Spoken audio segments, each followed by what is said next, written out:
থাকবে। আপনারা কেউ অফিসে যাবেন না, তবে মাস শেষে বেতন নিতে যাবেন। শিক্ষা প্রতিষ্ঠান সমূহের সকল কার্যক্রম অনির্দিষ্টকালের জন্য বন্ধ থাকবে। প্রবাসীরা ব্যাংকিং চ্যানেলে কোন প্রকার রেমিটেন্স পাঠাবেন না। সকল ধরনের সরকারি সভা সমাবেশ আয়োজন বর্জন করবেন। বন্দরের কর্মীরা কাজে যোগ দেবেন না, কোন মালামাল খালাস হবে না। দেশের সকল কলকারখানা চলবে না, দেশের কোন গার্মেন্টস তার কার্যক্রম চালাবে না। এই সরকারের পতন না হওয়া পর্যন্ত গণপরিবহন বন্ধ থাকবে।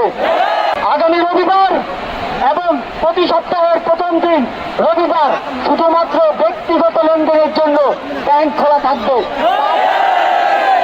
বাকি সাপ্তাহিক কার্য দিবসগুলো ব্যাংক বন্ধ থাকবে।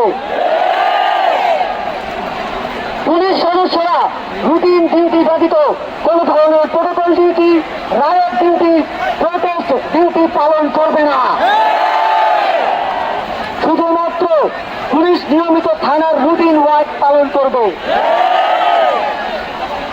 বিজিবি ও নৌবাহিনী ব্যতীত অন্য বাহিনী ক্যান্টনমেন্টের বাইরে ডিউটি পালন করবে না।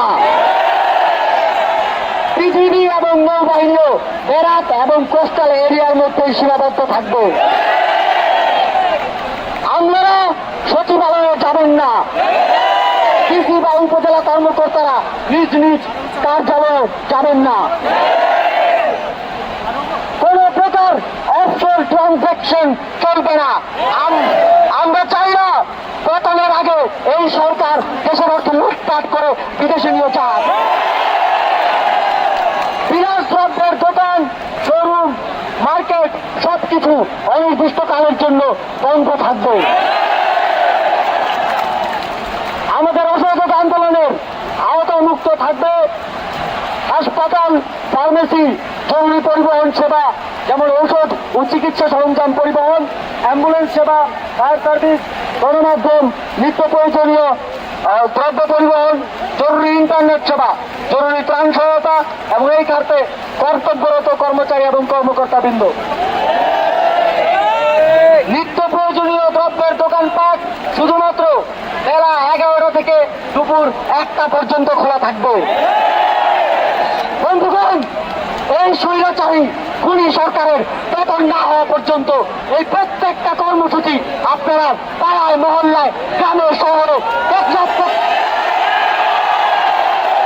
থেকে তেতুলিয়া, রূপসা থেকে পাথুরিয়া বাস্তবায়ন করার দায়িত্ব নেবেন। আপনারা কি সেই দায়িত্ব নিচ্ছেন? কারা দায়িত্ব নেবেন? হাত তুলুন। যতদিন পতন না হবে ততদিন আমরা এই সরকারের সাথে সম্পূর্ণ নন কোঅপারেশন অসহযোগ ঘোষণা করছি। অসহযোগের পাশাপাশি বিক্ষোভ মিছিল সমাবেশ করে আপনারা সারা দেশে এই আন্দোলনকে জাগ্রত